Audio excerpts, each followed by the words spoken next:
Okay, go ahead and get started. We're just missing two people, but I can figure that out myself. All right. Okay. So listen, welcome everybody to this great session in Urban Economic Forum 2020. It's really a great session. Everything at the end of the day ties back to finance. I think everybody knows that. I'll be the moderator for this session. I'm looking forward to introduce the colleagues that we're participating in the session. It's really nice to connect with everyone across Canada and also in other parts of the world. So welcome everybody. I'm going to try to keep it really brief so that we can get down into the meat of the discussions with the other speakers. When I started preparing for this conference, there are so many things that are happening right now. On top of mind is COVID, depressed economies. The economy in Canada is really struggling because of the fallout from the oil prices. Oil plays a very big role in the Canadian economy. And what does it really mean for municipal finance going forward? I think we're going to see a lot of change. The way that we've done financing for municipalities for the funding and financing of infrastructure investment is going to change substantially. We have to embrace that transformation. Otherwise, we're not going to be able collectively as a global nation and also individually as different countries and as individual municipalities, not going to be able to fluidly meet the sustainable goals affecting municipalities. I think it's fair to say that municipalities may face a huge challenge around income that's going to put a lot of pressure on their cash flow. I think right off the bat, it's fair to say that I think we're going to start seeing longer dated funding coming into the market. Traditionally, you would fund anything between 10 and 20 years.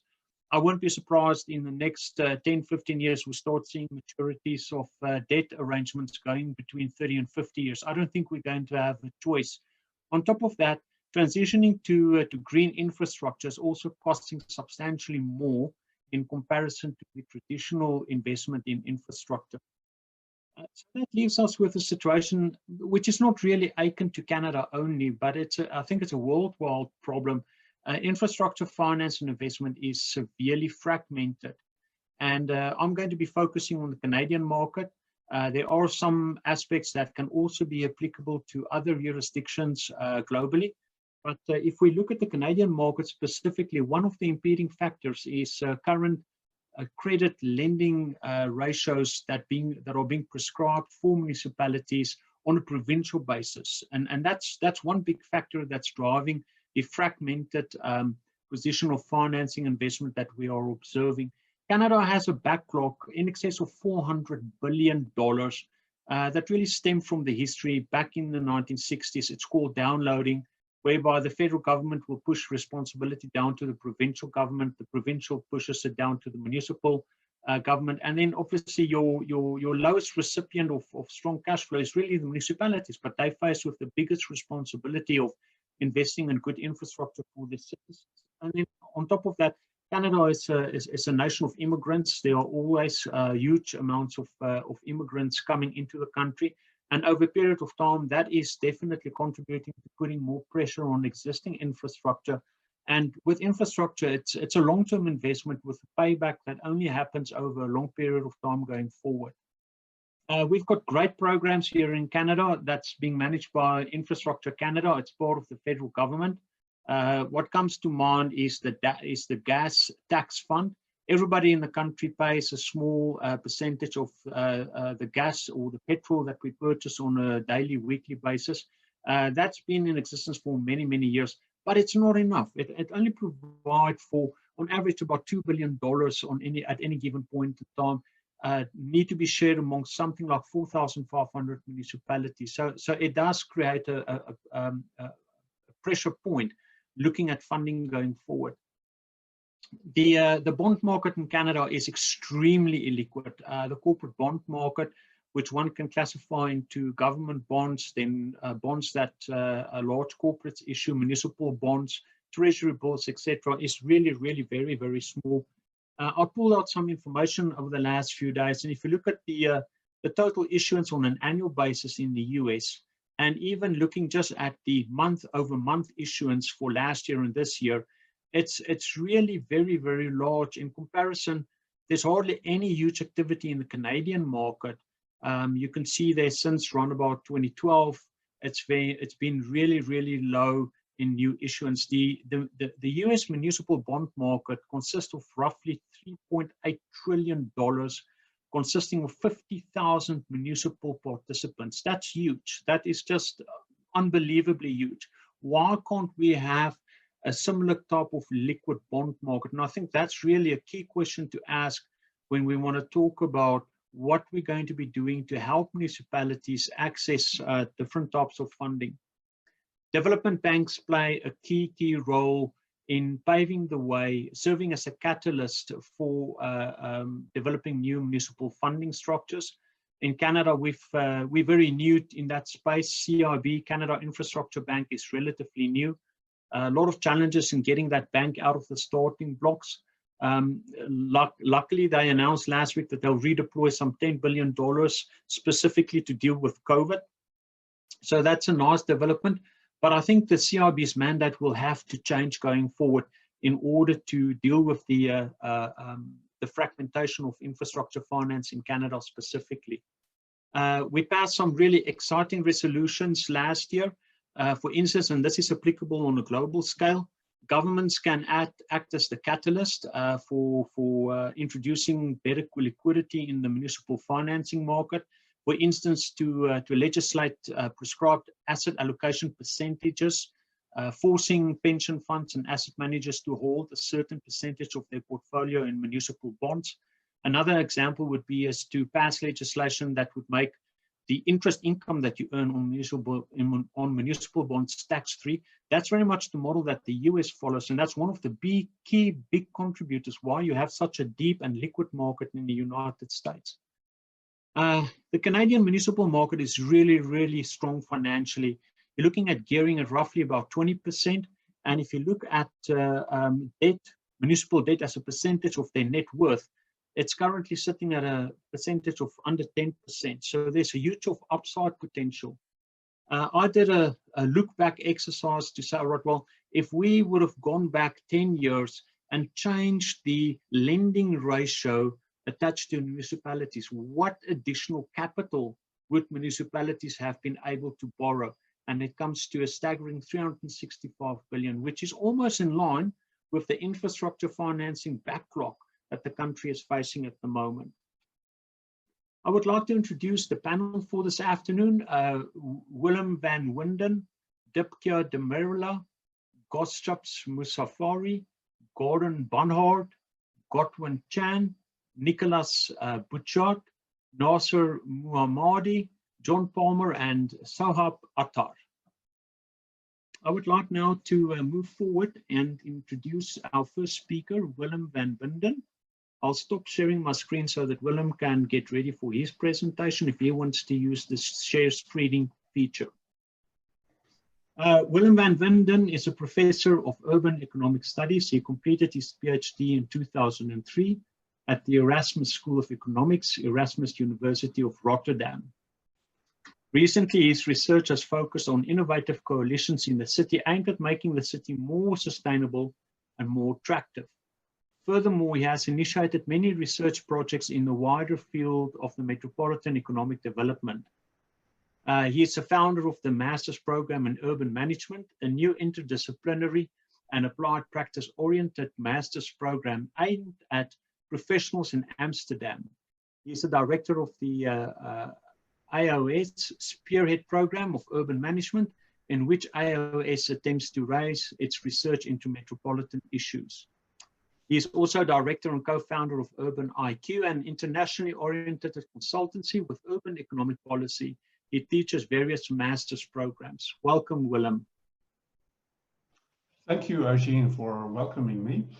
Good. And thanks for having me in this conference. I'm really honored to give a contribution. I'm trying to share my screen. I prepared a presentation, but I can't. I got a message, host disabled participant screen sharing.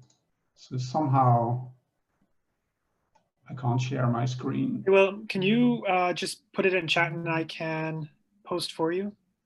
Just let me see if I can figure this out quickly.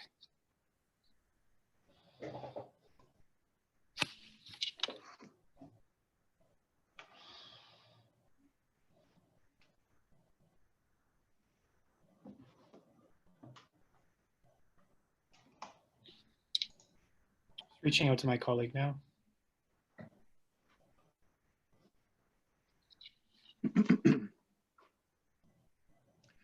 I'm quite sure my screen share is disabled. You guys don't see my screen any longer, do you? No. Okay. No, we don't.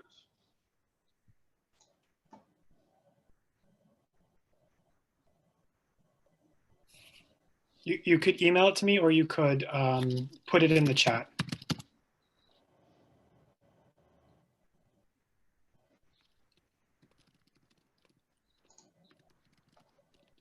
I just sent you an email now.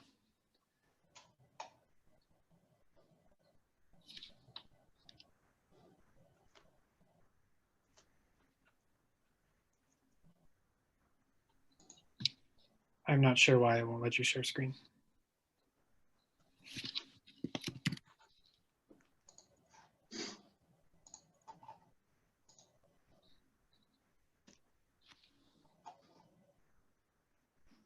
Quite strange.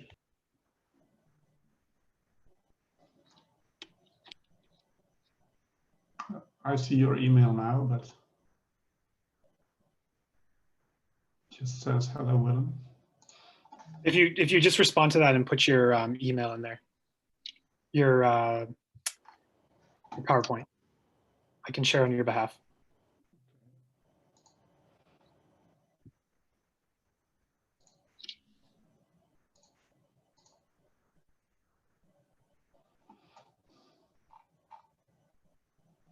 Perhaps while I figure that out with Willem, we can move to the next speaker. We can definitely do so. The next speaker is Bouchard, Councillor of the City of Mississauga. Bouchard was elected to the Mississauga City Council representing Ward 7 in 2018.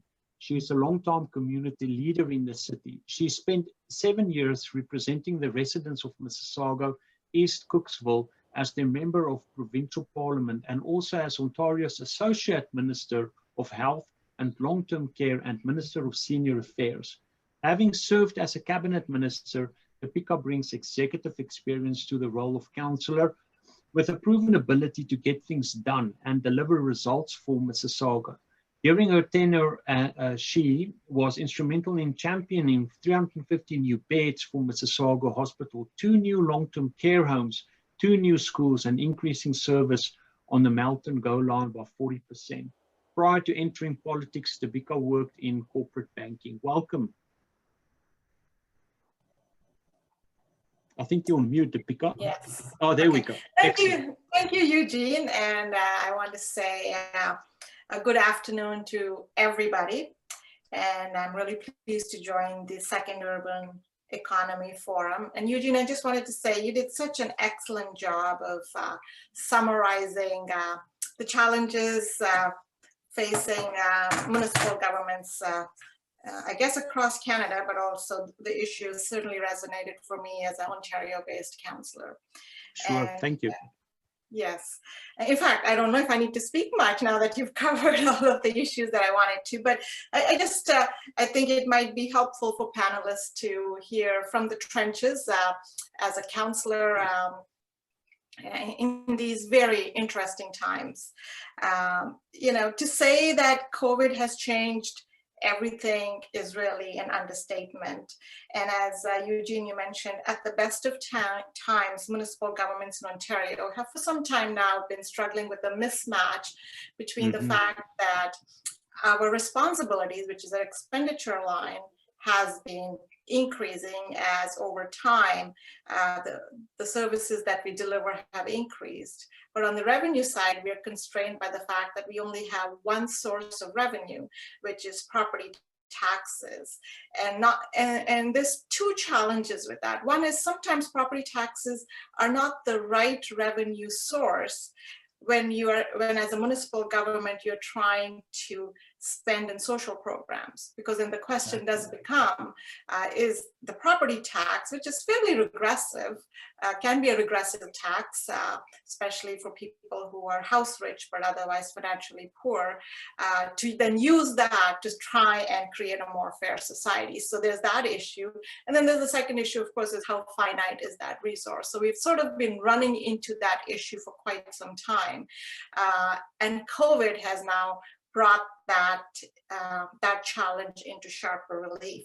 I just want to share some numbers with the panel in terms of what Mississauga is struggling with just because of COVID. And this struggle layers on top of, you know, the eternal struggle that all governments have in trying to match their revenues with expenditures. So as many of you probably know, Mississauga is actually Ontario's third largest city. We have a population of 800,000 people and 94,000 businesses.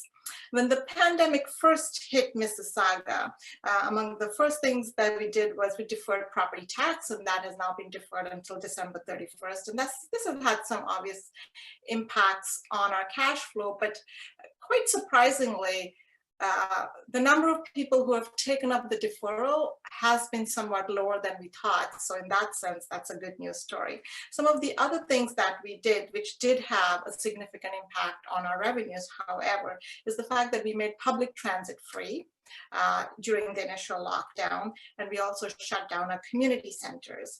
And then we redeployed a lot of our staff to enforce COVID-related public safety measures such as social distancing and making sure that if it was curb pickup, it was only curb pickup and all of that good stuff. As a result of these COVID responses, we anticipate that the city of Mississauga will have $100 million in losses just because of these measures. Around 40 million of the loss is due to transit, so because we made fares free, and 27 million is lost due to closure of community centers, and because we didn't have the community centers running, but obviously we would still had the fixed costs of running them, but we didn't have the revenue that comes from people using our programs and the user fees. And then there was the rest of the losses are due to things like we stopped parking enforcement, so there was no parking fines. We waived all late fees on property taxes and interest charges, and all of those have sort of added up to that fairly big number, which is $100 million, which is sort of our estimate up to the year ended December 31st. Now, the good news, as Eugene pointed out, is that senior levels of government, which is federal and provincial, have stepped in to largely bridge that gap. But the question remains, which is two things. One is the 100 million is by no means a frozen number, because it could be already out of date. You know, as we see the uncertainty around the second wave and what that's going to mean, pending that uncertainty, it's really hard for me or any of us to forecast what kind of additional impact there might be to December 31st on our expenses as well as our revenues. But secondly is the more important issue of the echo impacts that we expect in 2021, 22, 23 because of this. So yes, senior levels of government are stepping in. Largely of the 100 million, it's not completely, it's not been completely closed, but largely we've gotten help. But what happens in 21, 22, 23 as the echo impacts? For instance, we have 94,000 businesses, and I can tell you firsthand that a number of them are struggling.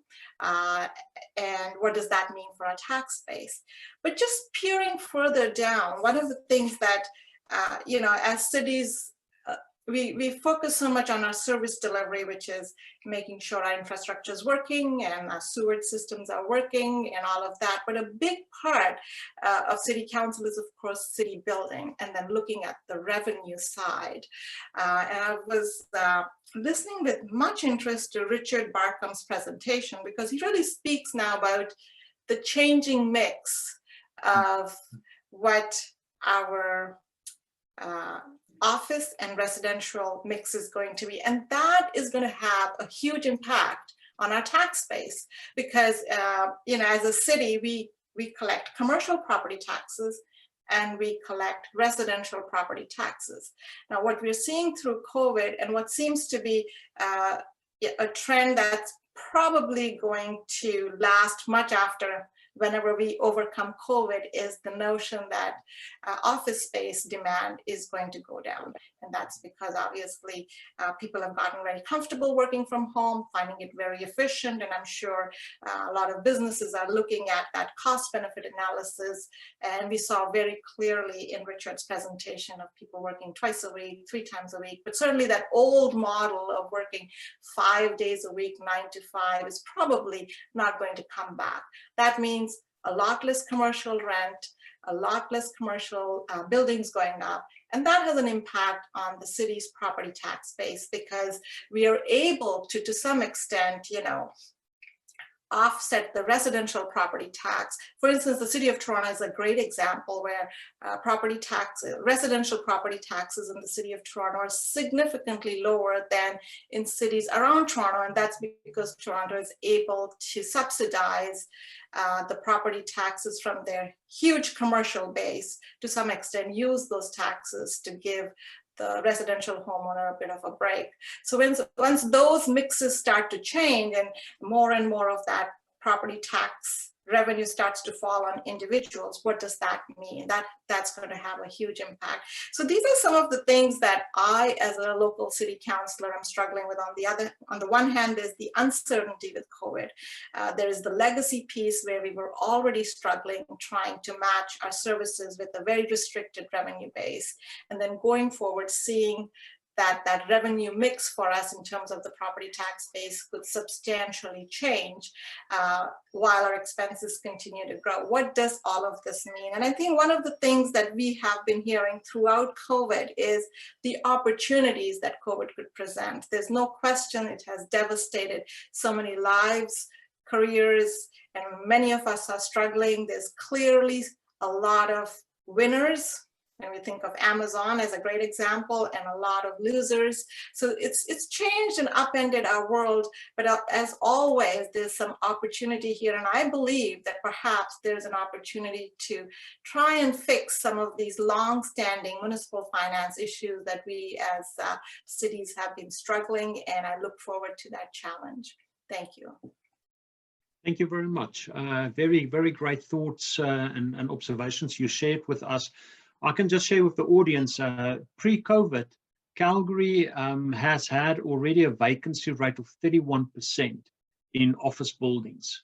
There's been a lot of talk to take some of those office buildings, that empty spaces, and convert them into living areas, living quarters. I think that would be great.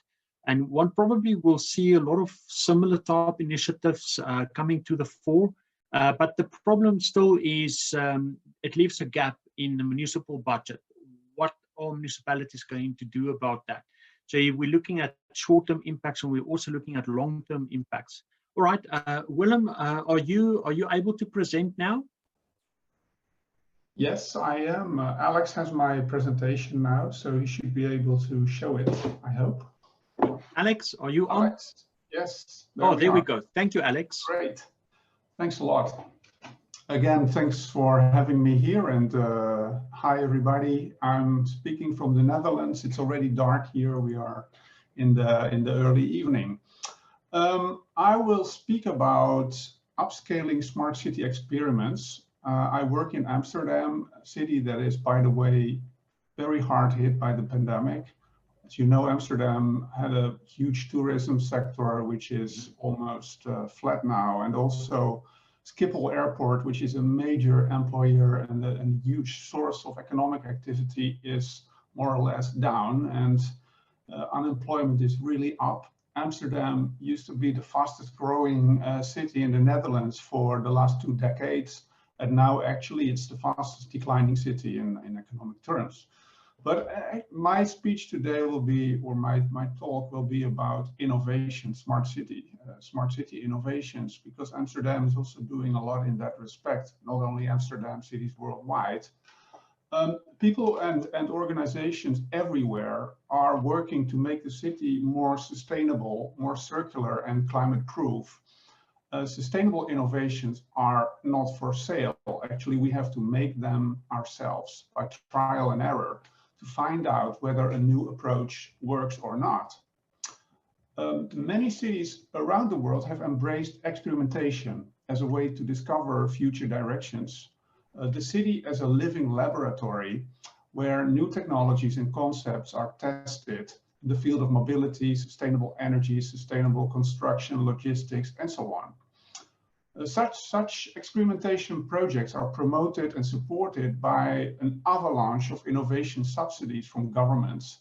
And we've heard in the plenary session as well that the European Green Deal will probably even increase the number of subsidies available for these kind of smart city, sustainable city experimentations. In my research team, we are wondering if all this experimentation really leads to a more sustainable city.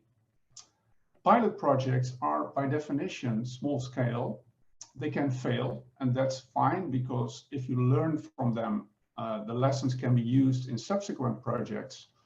But in our research into upscaling smart city pilot projects, we found that many successful pilots are not continued. So their impact remains very limited. Why is it often not possible to convert successful technical experiments into larger scale implementation? Now, maybe you can show the next slide, Alex. Scaling problems are emerging in a concrete pilot project that I work on, which is called Resilio. The aim of this project is to develop smart blue-green roofs in some neighborhoods in Amsterdam. Such roofs can store up to 18 millimeters of water on top of them. And importantly, the water level on the roofs can be managed with a smart valve. These smart roofs help to prevent flooding. When a heavy rain shower is approaching, the smart system opens the valves and empties the roof, and so frees up water storage capacity on the rooftop. So such roofs can become a tool in urban water management. Also, they may increase biodiversity in the city because you can grow a richer vegetation on top of them compared to conventional green roofs. These roofs can also help to cool buildings during summer and may reduce the urban heat island effect. A very good project, you would say, but will it scale up after the project pilot phase? The key problem here is that these roofs are much more expensive than normal roofs. We calculate they're about 10 times as much expensive. And the extra investment is carried by the real estate owners. In our project, these are social housing corporations. But the benefits are mainly social and very hard to capture. So far, this is not a problem because the pilot project is for 80% funded by an EU subsidy. And this is why the housing corporations want to join. But to scale this up, we would need to develop a viable business case and probably need a lot of funding. We are now developing scenarios in which the roof owners will be rewarded for installing such roofs, for instance, through cuts in water fees, by subsidies or otherwise. Next slide, please, Alex. So if we go back to the more general question, why is it difficult to scale up such urban innovations, smart city innovations? The first important reason is that in many such projects, all the money and attention goes to the technicalities of the experiment rather than to the question how to scale up.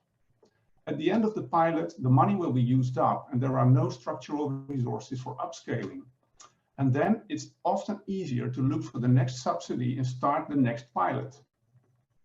Another threat to upscaling is the not invented here syndrome.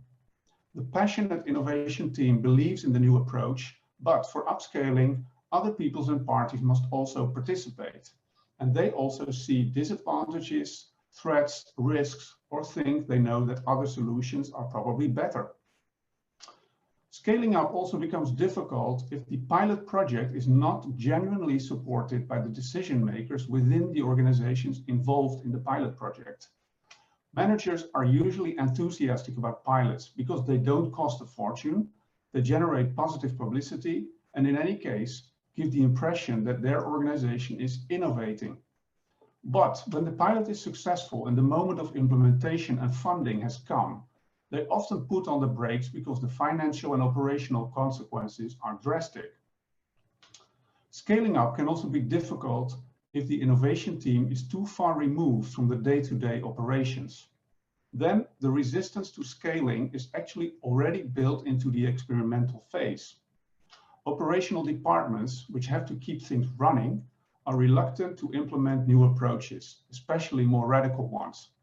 The trick here is to find a good balance between exploration, which is discovering new things, innovation, and exploitation on the other hand, performing the daily operational tasks. For this, it's really important to involve the operational departments in innovative pilot projects from the outset. Sometimes upscaling does not get off the ground because collaborating partners in the pilot project have very different interests in upscaling and implementation. We see this in Resilio that I just showed you, where the public water management company is very keen on upscaling this blue-green roofs because it supports their core business, which is water management. But for the housing corporations, upscaling is very expensive and they see few benefits. Finally, banks can be reluctant to finance smart city innovations because such innovations entail higher risks and deploy new unknown technologies, and it's often not clear what the revenue streams will be. Next slide, please, my last one. Some hints for promoting upscaling. First hint is regularly put a theme of upscaling on the agenda in the innovation team when you are doing pilot projects. The second one is make sure that the innovation team does not only consist of technical enthusiasts, which is too often the case, also involve citizens, users, and operational departments that will be affected by the project. Then ensure that decision makers in the organization remain committed to the project. It's really important. And finally, engage with funders and financiers in an early stage to get them to understand what the project is about and to let them think already during the pilot project, how could it be upscaled and what financial instruments would be needed to do so. So this is my contribution. Thank you very much, and looking forward to the discussion and the contributions of the other speakers.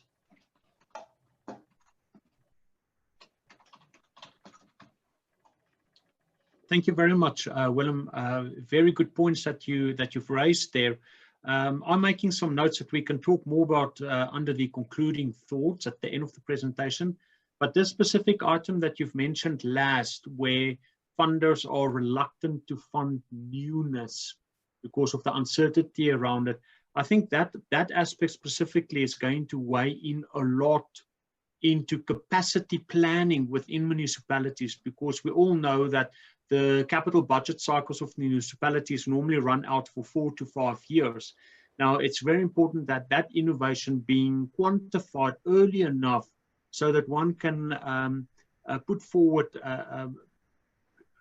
a great way of measuring the viability of it, how it would impact the municipal funding and financing, and how does that affect the municipal's credit rating, because if the credit rating can still remain the same, there's reduced risk for the banks. And I think that's where there's a lot of education that needs to happen in making the transformation to support the development goals. Thank you very much. Are there any questions so far from the audience, or shall we leave the questions to the end? Shall we do that? Okay. So the next speaker is Godwin Chan. He is very well experienced as an international relations and city diplomacy expert and a general director skilled in public sector and non-for-profit organizations. He has extensive experience in healthcare.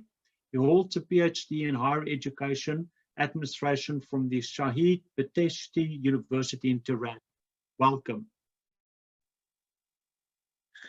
Thank you very much, Vandenberg.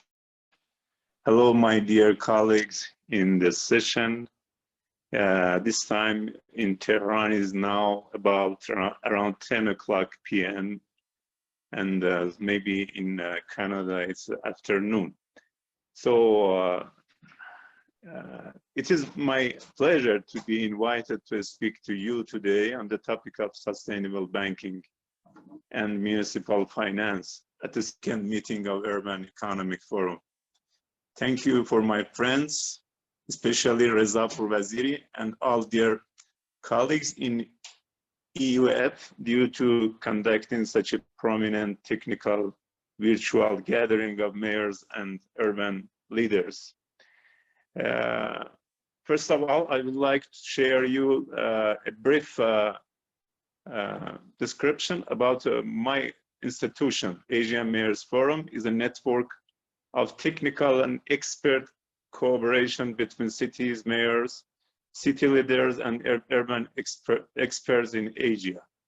So it's called AMF as a non-governmental and non-for-profit network founded in 2008 in Tehran, aimed to enhancing the integration and cooperation of Asian cities and providing the appropriate conditions to realize better cities and better lives for the continent citizens.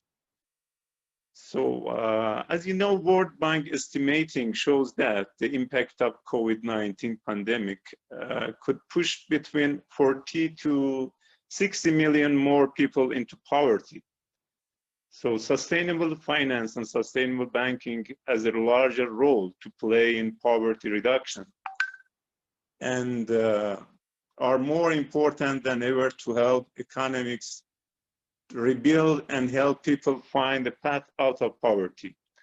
Also, banks play a crucial role in financing the transition to sustainable food, energy, and transport systems and must be part of the solution. Banks must take urgent steps to address key risks within the activities they finance, such as deforestation and water risk, and allocate capital for the local, national, regional, and international food, energy, infrastructure systems for a sustainable future. Sustainable banking as the main social responsibility of banks requires that their commercial activities should not benefit its owners and employees alone, but also its customers and wider economy, while at the same time minimizing, not preventing, any adverse events on the society and the natural environment.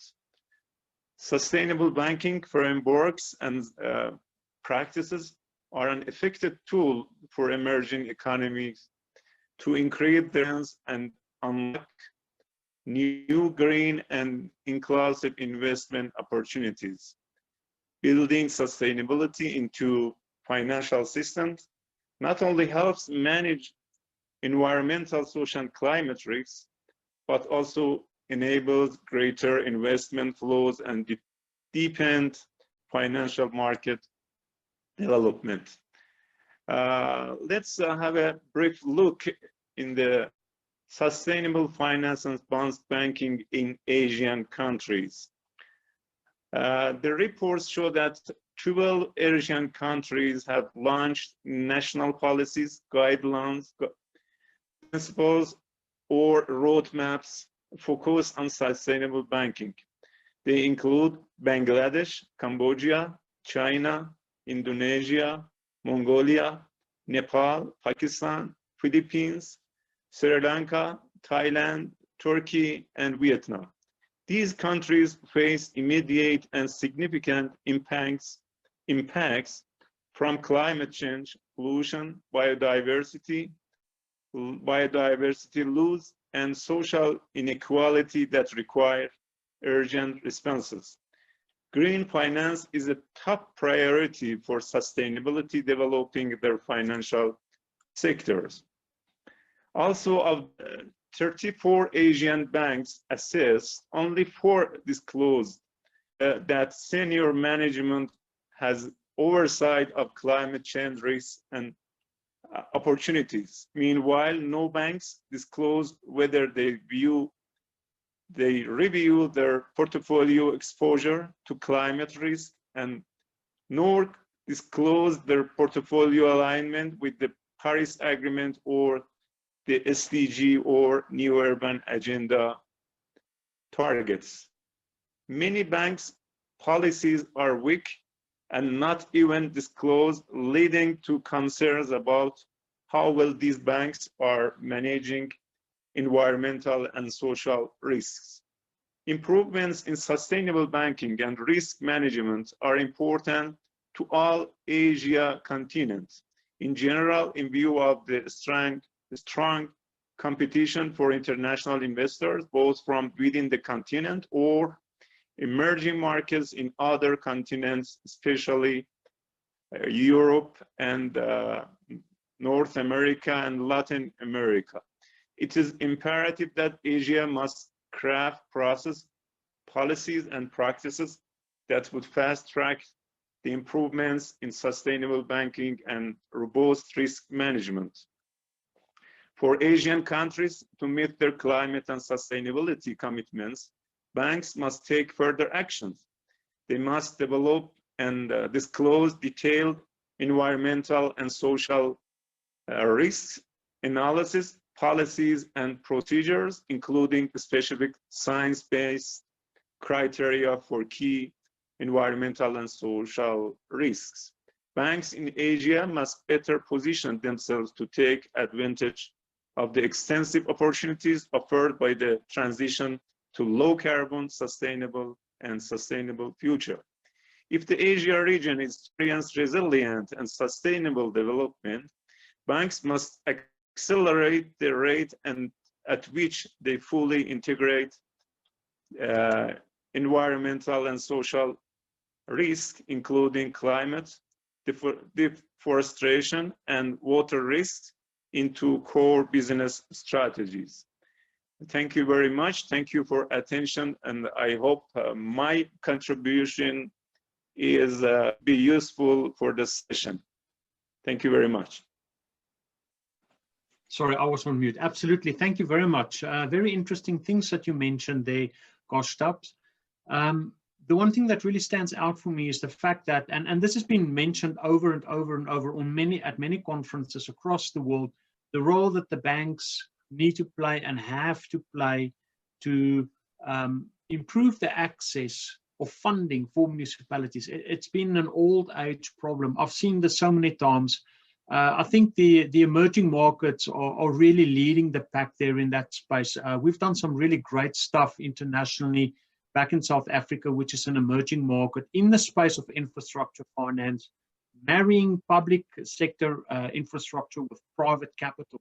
I see a lot of gaps here in North America in that to happen, but it's very right what you're saying. The banks have to play a leading role, and if we can draw the banks into the fold, maybe arguing for a different risk rating when they calculate their capital requirements specifically for municipal financing. That's something that we definitely will need to boost the liquidity that will in turn boost the access to capital for municipalities. Thank you very much. Our next speaker is Gordon Bonhardt. Gordon is a historian and recognized expert on the Canadian parliamentary process. Gordon's extensive experience in government includes 20 years as clerk of the Saskatchewan legislature and 5 years as clerk of the Canadian Senate. Gordon obtained a PhD in history at the University of Saskatchewan, where he taught political studies and served as university secretary. Gordon served as interim president and vice chancellor of the University of Saskatchewan from May 2014 to October 2015. He served as Saskatchewan's 20th lieutenant governor from August 2006 to March 2012. He was the chancellor of the Saskatchewan Order of Merit and vice prior of the Order of St. John in Saskatchewan. Gordon was elected to council in the town of Saltcoats in December 2016 and president of the Saskatchewan Urban Municipalities Association in February 2017. Welcome, Gordon. Thank you very much, Eugene, and thank you for that introduction, and good afternoon to everyone. As was mentioned, I am a historian, and when I agreed to take on this topic, I felt a little inadequate going up side by side with people trained in finance and economics and that sort of thing. So I hope I have something to be able to offer. I'm president of Municipalities of Saskatchewan. It used to be called SUMA, but it's now Municipalities of Saskatchewan. And we represent the villages, the towns, the cities, resort villages, and northern communities across this province. So 82% of the population. And you know, when I got started in all of this, I never thought that in my wildest dreams I'd be talking about sewer and water and the provision of such to the citizens of our province. And yet that seems to be one of the biggest infrastructure issues that are facing our population. In the cities in Saskatchewan, and it's all relative in size. Our colleague from Mississauga talks of a city of 800,000. My community is 500. But a colleague of mine who used to be a mayor said, Gordon, the difference between a large city and a town in terms of budgets is just the number of zeros. The problems are basically the same. And in Saskatchewan, interestingly enough, the cities have the iron pipes that need to be replaced. But in the smaller centers, the sewer and water went in about 55 years ago. And that means now all of those systems at the same time are having to be replaced and renewed. This is a huge expense to all of our communities. There are grants, as you mentioned, Eugene, in terms of the gas tax, but ISIP as well as a granting program. But it's a cost sharing, a third federal, a third provincial, a third municipal. And the third municipal for these small communities is just about impossible. It's a huge expense. And so we're having to cope with that. But also, ISIP is only a drop in the bucket in terms of what we need to meet the needs of that infrastructure deficit. The other thing that was raised, and our colleague from Mississauga mentioned this as well, a municipality in Saskatchewan, and I think basically across Canada, cannot run a deficit. We can borrow money, but we cannot run a deficit on a yearly basis. And as was mentioned, our main source of income, basically our only one, is property tax. And I would say property tax is regressive. I would much prefer a sales tax as a way of supporting our municipalities. In the Canadian Constitution, as I'm sure all of our Canadians will be well aware, municipalities are not recognized in our Constitution at all. There's the federal, the provincial. Municipalities are only recognized as a creation of the province by provincial legislation, which puts us then in a very dependent situation in relationship to the provincial and the federal governments. When I was growing up, there was a tradition, and Thanksgiving is coming for us now in Canada, but when we would get together for Thanksgiving or Christmas, there'd be the adults at one table and there'd be a kids table, a smaller table, and the kids were to be there. And I feel in terms of our Constitution, municipal governments are really sitting at the kids table, and we would very much like to be at the adult table along with the federal and provincial governments. And that is something that we're pushing for. But to get that change means a constitutional change. And I've worked with this. Constitutional change in Canada is virtually impossible. So I don't mean to sound totally defeatist, but I think we need to really push the federal government, especially on the ISIP granting, to have it increased to cover that infrastructure deficit that we are all facing.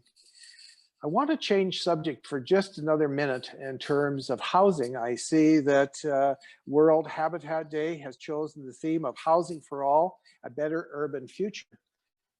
Interestingly enough, municipalities in Saskatchewan are not responsible for housing. Housing comes under a Crown corporation called Saskatchewan Housing, so it's a provincial responsibility. But in our small town, we have a very interesting thing that is different than the cities, in the sense that we have Sask housing in our low-income housing in our town, but our population is getting younger. Our schools are full, our daycares are full, and our senior housing is empty, not empty, but a lot of vacancy. And so what we did a few years ago was we bought 4 units and converted them into a daycare rather than seniors housing. Secondly, many of our seniors here in Saskatchewan are finding that they have an income that means that they don't need low-income housing, and they would much prefer to have housing of a higher scale. And so it's a major problem in a different way by our low-income housing is sitting vacant. And I have some ideas on how we can convert that, but that is a discussion for another day. I do concede, though, in Saskatchewan, we do have a housing issue for people, the homeless in our larger cities. Part of that is economic, and part of that is a mental health issue as well. With that, Eugene, thank you very much for chairing today, and I look forward to further discussion. Thank you very much. Thank you very much. It's very true what you've stated about the constitutional recognition of municipalities. I was actually blown away when I came to learn that last year in preparation of last year's conference. Something that's completely different in some other jurisdictions, and that could very much be one of the reasons why there's hesitancy to extend credit directly to the municipality, because nobody has certainty who's standing in for that municipality if something goes wrong. But we can change that. I've come to learn and believe that the structured finance and securitization markets do offer us with the necessary solutions that we will be able to bridge these gaps and get municipalities into more accessible funding. That's obviously also affordable because municipalities in general do have a very inherent strong credit quality. It may be changing going forward because of COVID, but those are interim bumps in the road. In any event, our next speaker is Godwin Chan. Godwin was first elected in 2006 as a councillor. He's a lawyer by profession, has provided community leadership in a wide range of areas, including policing, education, public health, road safety, and provided these inputs over 2 decades. He has served on the York Regional Police Services Board, the University of Toronto's Academic Board, and the Public Library Boards in Richmond Hill in Vaughan. Godwin is a strong advocate for extending Yonge Subway to Richmond Hill. He champions for the full federal and provincial funding and works closely with others. Since elected by municipal peers to the Federation of Canadian Municipalities Board of Directors in 2013, Godwin Chan has served on the FCM standing committees on community safety and crime prevention, international relations, municipal finance and intergovernmental arrangements, and municipal infrastructure transportation. Very detailed, very strong background. As the fourth term on council, ending 2022, Councillor Chan serves as the chair of Economic Development Committee, the chair of the David Dunlap Observatory, Park Project Steering Committee, and a member of the city's Audit Committee. He has also served as the chair of the Committee of the Whole, Deputy Budget Chief, and a member of a Capital Sustainability Steering Committee. Very impressive background. Thank you, Godwin. Thank you very much, Eugene. Thank you very much for your very generous introduction. I'm here in Canada. I'm actually sitting in my office, but like Eugene was saying in the beginning, I hear a lot of words called green. So I hope you don't get offended with my green virtual background, because like it or not, that's the way for the future, whether we talk about green economy, green infrastructure. In fact, I will touch on very briefly as a general comment before I dig into what I'm proposed to share with everyone. I'm so happy that the panel, we have the professor from the Amsterdam University, then talking about this kind of innovative blue-green roofs. And in Toronto area, we almost have this sidewalk labs where I spend a whole day looking at how they are going to do all this innovative, smart way of doing things for the future. And I'm sure that my colleagues from both Saskatchewan, Gordon who just spoke, and Sasagar, and hopefully that they might not get bored with my first couple of slides. So Alex, if you'll be kind enough to share the screen with the slides I have previously uploaded. Okay, thank you. So this one is just basically thank you very much for UN Habitat providing this opportunity for me and the panelists and everybody who's interested in this particular urban economy forum today. And if you can turn to page 2, second slide. Now, I believe that both my colleagues in Saskatchewan and Mississauga are already talking about, generally speaking, how things are in Ontario that we basically are relying on. I'm not going to cite every bullet points, you see it there, but I would touch on property tax, user fees, and I think that everywhere, doesn't matter which place you are, there are probably some kind of fines like parking control, and we all get money, federal or provincial or state, and donations, which is hard to come by, but is possible.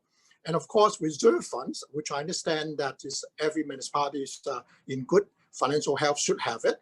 And in fact, if you have investment, it's great. So if I could have the third slide. Now, talking from more general, the more specific. Now, people might ask, oh, you're from Richmond Hill. Of course, you want to talk about Richmond Hill, but not quite, because seizing on our city, which you see why I mention it, is that it's also indicative, not just in Ontario, as my colleagues in municipal council will see. I know the numbers may be small, but the biggest pie you see, 63% of our last year revenue are coming from property taxes. And property taxes is really the bulk of it, unlike some other places like mentioned about City of Toronto, unlike some great cities in the world, like property taxes are much lower proportion. But interesting part is also that I like to draw your attention maybe to the more to the left-hand side. We do have investment income. Now, very small, 3%. That's important. And I will come to that later on when I will touch on that. And the fourth slide, please. Now, I believe one of my colleagues on council talking about the split between residential and non-residential in terms of assessment, because in Ontario, and I venture to say probably in the west of Canada, the property value of each household is determined on the value being assessed. And that in turn would determine how much you pay for property taxes. Now, I'm just showing here for 3 cities, Richmond Hill, and also our neighbor to the east is called Markham, neighbor to the west is called Vaughan. I think this is most comparable kind of situation. And as you can see, now our property value, generally speaking, is objectively being assessed is probably highest, as you can see, among the 3 of us. However, the other thing that also high, which I hope will change, 89% are actually from residential. And you can compare to Vaughan, their non-residential is 25%. Now that's a big gap we need to go overcome. And the other slide, please.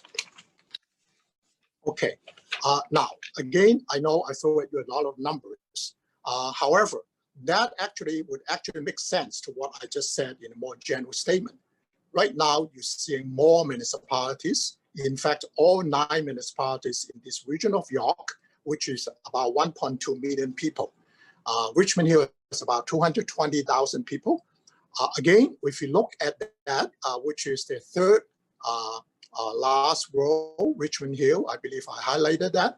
If you can see, we actually led in the 3 years, the residential growth, 50%, very high. And if you look at the very last column to your right, so total growth, we look very good, 46.5%. However, the gap I was referring to earlier in the other slide is that look at our industrial growth, lowest, 7.3% among 9 of the municipalities. Commercial growth is also not high at all, 20.5%. And that will get me to the other point. Another slide, please. Okay, so all I've been talking about is the previous one shown to you is only relating to the operational budget, how you manage money from year to year. The one I'm now sharing that with you is also we embark on what we call financial sustainability strategy, because in addition to money to run from year to year, we also have to think about the capital funding, money that used to repair bridges, build new facilities and so on. And what are we thinking of? We're thinking about capital management. Remember, I draw your attention to 3% of our annual revenue is from investment income. So we do have money in the bank. How you manage it? So we really keep track of it on an annual basis, ensure how we're doing, and relating to the right-hand side, reserve management. And of course, we all have maybe some reserve, but the reserve are actually declining rapidly because of particular COVID. We have to really turn out to do something that's beyond our assumptions or planning in the past. And get to the left lower bubble, which may be more interest to some of our other panelists or participants today is debt management. Now, I'll be honest up front, that's the last place that Richmond Hill or many municipalities would like to get into. But in the future, that unfortunately may be something we have to look at. So let the last slide, please. Okay, the last slide was showing to you, there's some colorful lines in there. The bottom line is that we're looking out 10 years from now. Now, mind you, I should stress, this is all, in a sense, not yet been approved by council. In fact, we have a budget committee tomorrow, and we'll be looking at this. The bottom line is this. At the end of the day, there's only so much we can ask our residents or businesses to support us for the taxes. So if we have to maybe ask for another 1.5% from our residential as well as the business ratepayers to pay 1.5% each year, it might help us to sustain the particular capital funding for doing all the infrastructure needs we do. However, there's a potential we might need to have a debt financing. And I think I would leave this as a question mark, and also maybe for other panelists, and Eugene made a very good point in the beginning. As a director of the SCM for the last 7 years, we pushed very hard to have this kind of infrastructure bank up and running. It's good they did some announcement, as I mentioned last week, but it's more to be done. The money need to be flow and also focus on how we can promote green economy and green particular infrastructure. And I should add, if I mentioned before, that the federal government also provided FCM with this Green Municipal Fund to help all municipalities to promote this kind of sustainable, from an energy standpoint, to work on. And the last word I would suggest that, although the theme today is talking about banking, I'd like to offer, maybe we think about a bank beyond traditional banks. Think about a potential community-based credit union or sector-based kind of perhaps could be the pension funds or things of that nature. So in the end, I thank you everyone for your attention. I hope it provides some general thought, as well as that one municipality called Richmond Hill, how that is looking at the operational as well as the capital and thinking about potential debt that we might need help from all partners and building a green environment for the future. Thank you very much for your attention. Thank you, Godwin. That was very insightful information that you shared with us. I think it's very clear that going forward over the next few years, the income base of municipalities are likely going to shrink. There has to be a response from the market.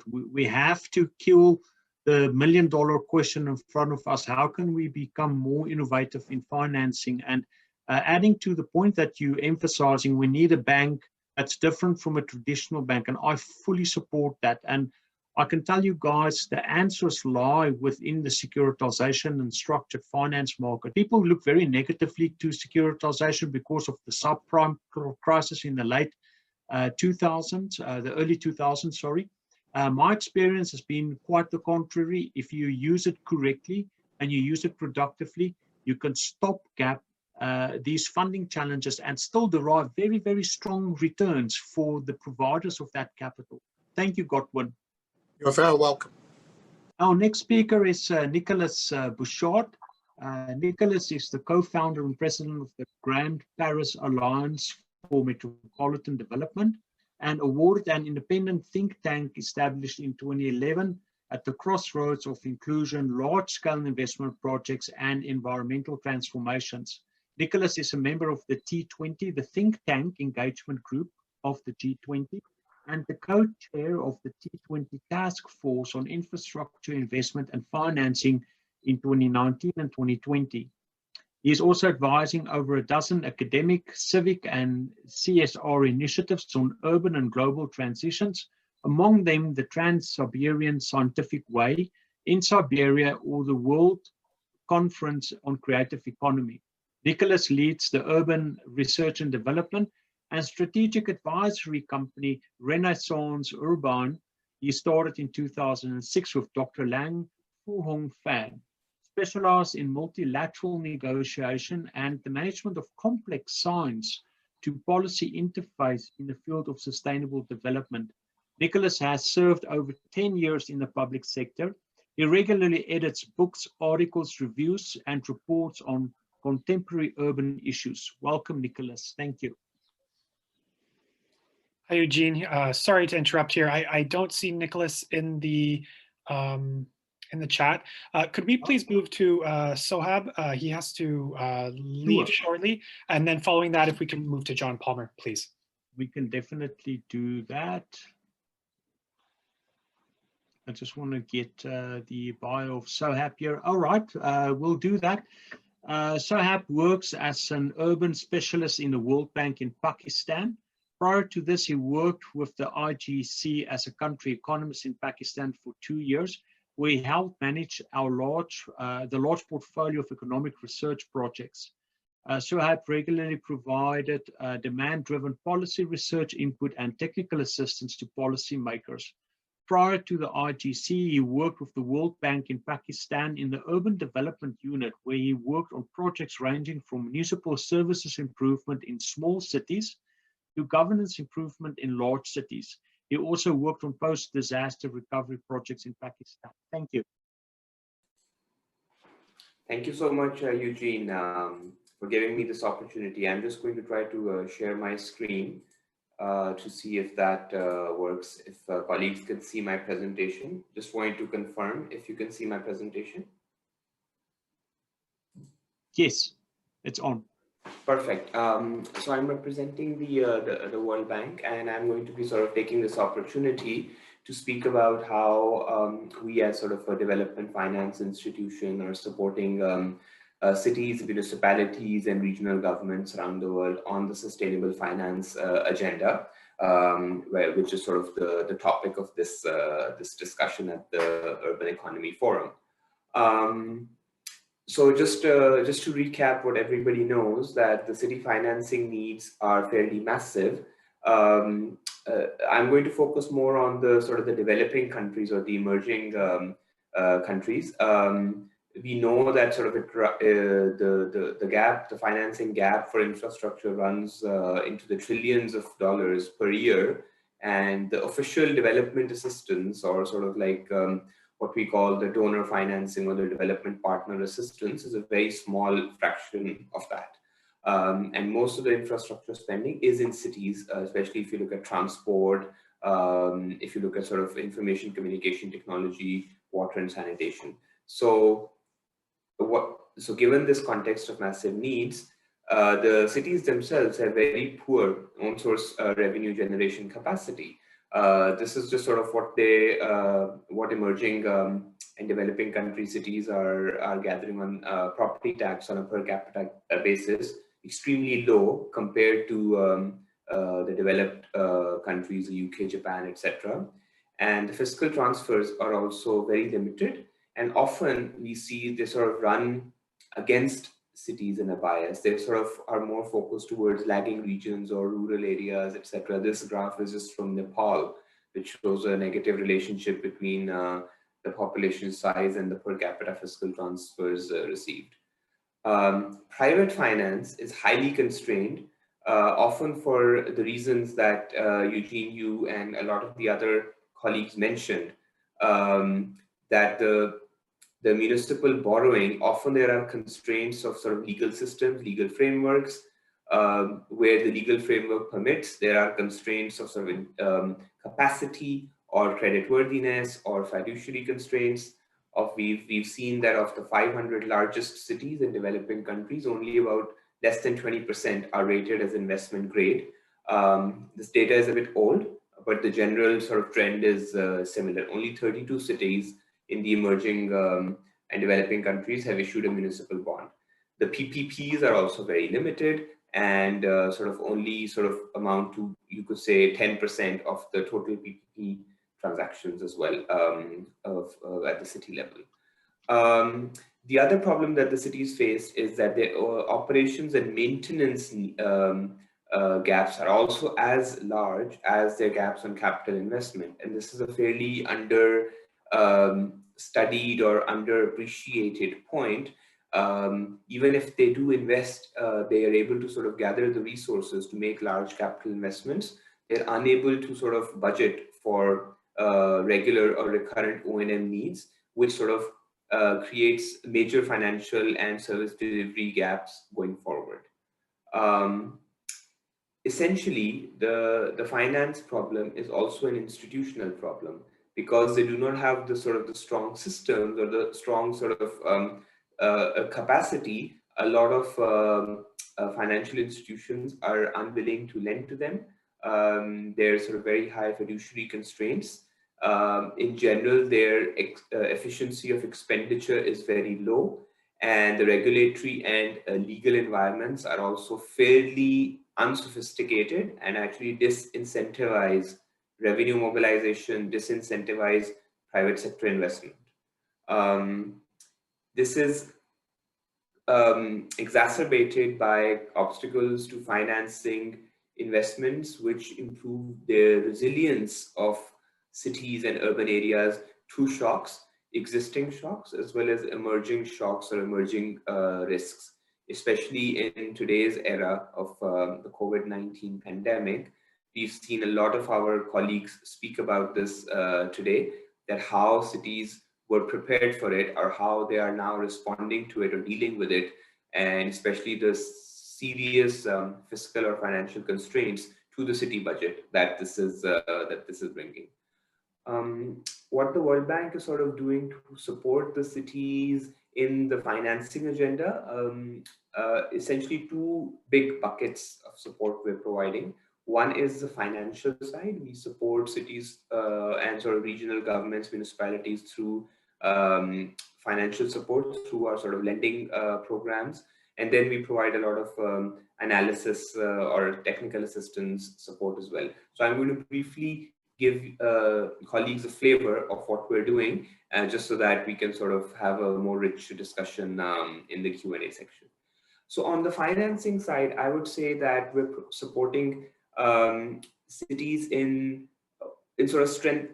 We're providing loans or grants to national or subnational governments or directly to city governments to support their urban financing systems, to support the improvements in their financial management and asset management, what we sort of call the building blocks of city financing, to really enable them to invest in the service delivery, but also improve their institutional capacity so that they are then one day able to go to the private market as well, and reduce their reliance on sort of concessional financing or development financing. We sort of have multi-city programs where we provide results-based or performance-based financing to several municipalities or local governments within a particular country. Each municipality, to become eligible for financing, has to achieve certain verifiable criteria, which is assessed annually. We now have such similar programs in more than 15 countries. I sort of show below just sort of a snapshot of results from Ethiopia, where we've seen very good improvements in municipal performance in financial management, in revenue enhancement, and in sort of infrastructure planning and asset management. So just the building blocks of good financial management or good city management. So enabling those cities to really get more revenue and to also prepare them for other more innovative sources of financing going forward. Then we also sort of have single city support programs where we focus on a particular city. Usually it's large cities, and we support them or finance certain programs to enable those cities both on infrastructure development and certain sort of reform programs, for example, in property tax. We have a lot of programs in several countries or several large cities where we sort of do comprehensive reforms or sort of system assessments of property tax, which includes changes to the tax administration system, rolling out surveys, and sort of updating the valuation and collection systems, introducing more technology as well.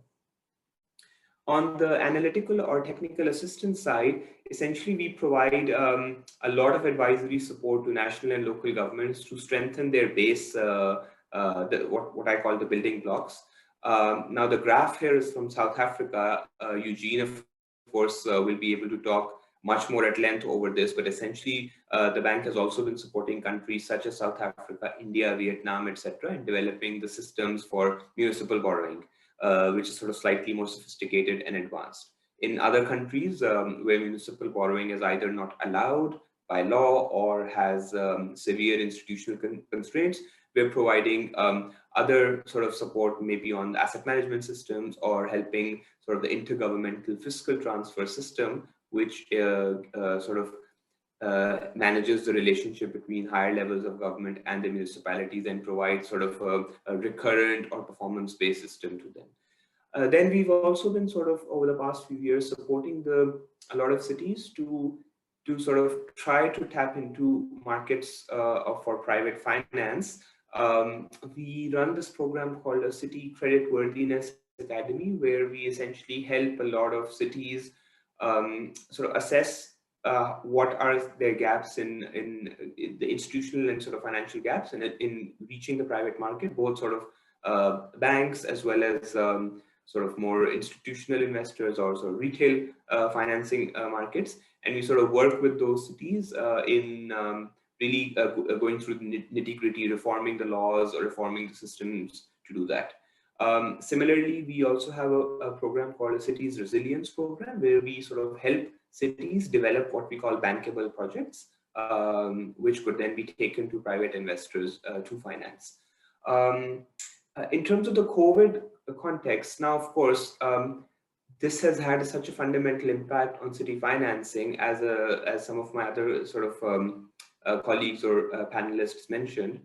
Just some potential actions we're helping municipalities think through to help them reduce the fiscal impact of the pandemic. We're sort of helping them assess, sort of do scenario analysis, and this is something that all cities could do, just forecasting impacts or conduct scenarios with different transmission scenarios of the pandemic, see what could be the impacts on the city budget, explore potentially other funding sources, almost like a checklist that we've developed for city governments, where we sort of take this checklist to city governments and sort of tell them, okay, why don't you work with us and we can sort of help you run through this one by one. Help them sort of prioritize allocation to see what additional expenditures can potentially be cut, what financial or HR resources could be redirected or reprioritized, which public services are essential, help them determine the necessary changes to service delivery, and then finally to adapt their existing operations to really help manage and support the recovery efforts. Maybe helping them implement some digital solutions is going to be a cost-saving measure, or potentially help them continue some of their revenue sources. For example, digital provision of tax systems. We've noticed that people, if they're afraid to go pay their tax in an office, property tax, maybe if they can help sort of pay it at home through a digital platform, that will encourage them to continue doing that. And of course, a lot of open data platforms to try to engage the community a bit more, so that the relationship between the city and the community continues despite this situation. So I'll stop here. I just want to thank everyone for the time and sort of giving us the opportunity to sort of present. And of course, I'm here for all the questions as well. Thank you. Thank you, Suhaib. I can definitely attest to the great work that the World Bank is doing in the space of municipal financing and project finance, etc. All the good stuff. I'm just not sure. The World Bank do not fund in developed economies. It's predominantly focused on emerging economies, right? Okay. Absolutely. Something interesting that we have in Canada, which is a huge infrastructure financing challenge, is the northern part of Canada. One can almost look at that region as an emerging economy. We need a lot of capital to be invested in that region. I have reached out to the likes of Proparco, DEG, and some other IFC affiliates, and they all declined. They just say we don't get involved in North America because it's seen as a developed nation. And I don't know. It would be actually nice to see those DFIs participating in developed economies as well. That could potentially change, given all the challenges that may result from COVID-19. Thank you, Suhaib. Just a quick time check here, Alexander. Alex, I think we've got two speakers left. The next speaker is Nasir Muhammadi. Nasser is the Executive Director. Sorry, of Eugene, sorry to interrupt. Let's go to John Palmer. Sure, you can Nasser's do that. editor. John, okay, you're up next. Dr. Palmer is a professor of economics at University of Western Ontario. His research and teaching interests include economic analysis of law and applied policy. He's the past president of the Canadian Law and Economics Association. Thank you, John. I think you're on mute. There we go. Thank you, Eugene, and thank you, Alex. It's a pleasure to be back here again. Before I get into anything, Derek from Oshawa, I want to apologize publicly to you for some of the things that I said and apologize for the phone going off in the background here. I want to apologize for some of the things I said last year and apologize to others. I was a bit rash, and I'm hoping that that means that I can calm down a little bit this time. Hold on just a second, please. Okay. Who would know that I would get one call today and it would be while I'm supposed to be talking. Now, with that apology in advance, let me just say that I expect that after I'm through with my 7 minutes of allotted time, and maybe I might cheat a little bit, I hope not, I will probably be removed from the steering committee for the Urban Economy Forum, and there'll be many people who will be unhappy with the things I have to say today. That's because I just can't go along with everything that's been said. I'm going to try to share my screen and you'll see what I have in mind. Okay. The host disabled the attendee screen sharing. How do I share? How do I do it then? Did you share a copy of your? There Okay, we there we go. go. There we go. Good. And one of the main point I tried to make in this presentation, and I'm probably not going to be able to stick to the presentation, is that in order for us to talk about sustainable urban economies, we have to have fiscal sustainability. If we don't have fiscal sustainability, we're in big trouble. Oops, I just shared the wrong screen. This is the first time I've done this sort of thing. There we go. I can see your screen. Yeah, well, I'm having a little trouble going on to the next slide. There we go. Okay, there we go. Sorry, John, I'm sharing the screen for you. Just tell me next slide and I'll move on. Okay, fine. Okay, let's go on to the next screen. Everybody's talked about how COVID has changed so many of the aspects of urban finance with lower municipal revenues and higher anticipated costs. Let's go on to the next. Sure. With the coffers running dry, it's very difficult, almost impossible for municipalities to implement any programs for resource sustainability. And that's the heart of it. Okay, next screen. I'm going to give you a quote that goes over 2 screens. The core of the metropolis is plagued by a variety of ills, including spreading blight, increasing pollution, worsening traffic, critical educational problems, and above all, mounting fiscal pressures. Next screen. The financial troubles are perhaps central to the entire issue because without adequate funds, one cannot hope to mount an effective attack on the other difficulties. And I add to that, including resource sustainability. Now the question is, who said this and when? Next screen. It was William Baumol in the American Economic Review 53 years ago. Okay, next screen.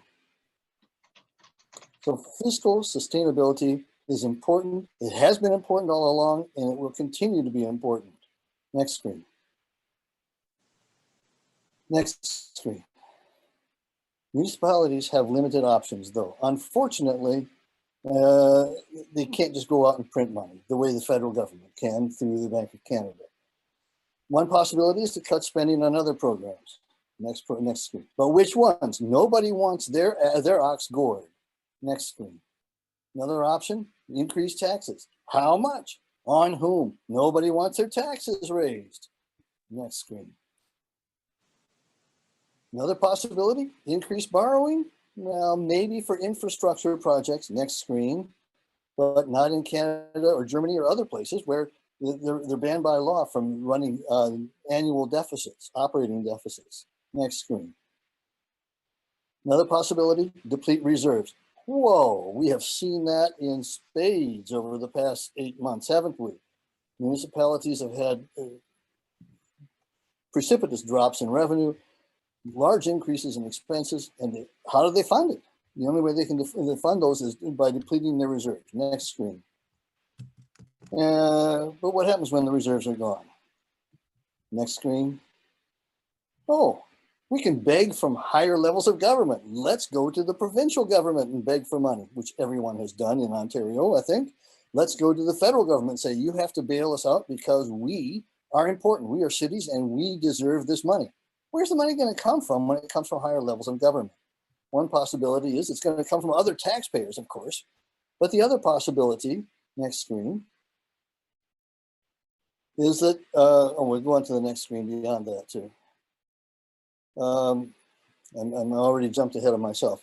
Take a look at these data for municipal operating revenue. This is Canada-wide. Mr. Chan talked about Richmond Hill. We've heard about other municipalities. Look at this. The property tax revenue is down about half of what the overall revenue is. The other revenue is often special grant revenue, parking fines, other kinds of fundraising activities within the municipalities. But from 2008 to 2018, on average, municipalities were running surpluses, not deficits. They were running surpluses. These are, by the way, inflation corrected dollars. So one of the other things we see is that expenditures were going up the whole time. If cities had known and had planned ahead, I mean, who's going to know that there was a COVID-19 crisis coming? But if they had known, they could have cut their expenditures, built up surpluses more, and had much larger reserve funds. They didn't do it. Why not? Well, because there are lots of programs out there that you can get votes for if you support them. Okay, next screen. As I said, the surpluses disappeared quickly in 2020. Next screen. So what do? What are the municipalities supposed to do? The same thing that young people do today when they run out of money. This happened to me when I was in graduate school, by the way. So that's how I understand this, and it's happened with our children and grandchildren. If you run out of money and you're not creditworthy, you know, that was me when I was in graduate school. I couldn't borrow money anywhere. My car broke down. What do? I call up my mother and said, "Mom, can you borrow some money for me?" Okay, well, that's what the municipalities are doing now. They're saying, they're going to the province and saying, "Province, we want to borrow some money. We can't do it. We're not allowed to. Can you bail us out? Can you provide some financial wherewithal for us by using the provincial credit worthiness?" Next slide. There are two problems with the solution. Number one, it's a negative sum game. What that means is that every municipality is spending a lot of resources trying to collect money from the province and from the federal government. They're all trying to outcompete each other, demonstrating how needy they are, and get that money from the higher levels of government. Next slide. Not only that, there are some rural-urban distributional effects. Gordon, I'm sure you can talk about this too, but I have some friends who live in rural areas in Ontario who are really upset about the fact that the urban areas have not maintained sufficient surpluses and sufficient reserves. And so they're asking the whole province to support them and increase their revenues. Next slide. The reserves, however, this is my plea, okay? The plea for financial sustainability. The reserves are for unforeseen contingencies. They're not for increased expenditures on new projects. Remember that slide I put up that showed that it's the one in the background behind me that shows expenditures rising along with revenue. Why not build up the surplus? Surpluses, reserves aren't supposed to be something that we dip into whenever there's a good project that comes along. Next slide. And there it is. Next slide. By definition, we cannot anticipate unforeseen contingencies. All we can do is prepare for them. And by prepare for them, what I mean is save some more. Interestingly, almost all of the talks we've heard today, there have been a couple of minor exceptions, but almost all of the talks we've heard today have talked about municipal financing in terms of how can we raise more revenue. They haven't said, how can we cut costs? Why? There are two reasons. They don't talk about cutting costs because, first of all, most of the costs are locked in.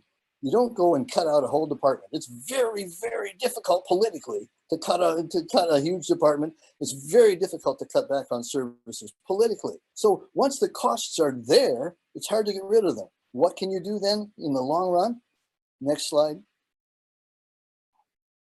Municipalities need to rebuild and increase their reserves and fight to do so in the face of many worthwhile competing demands on their time, energy, and finances. Don't start new projects.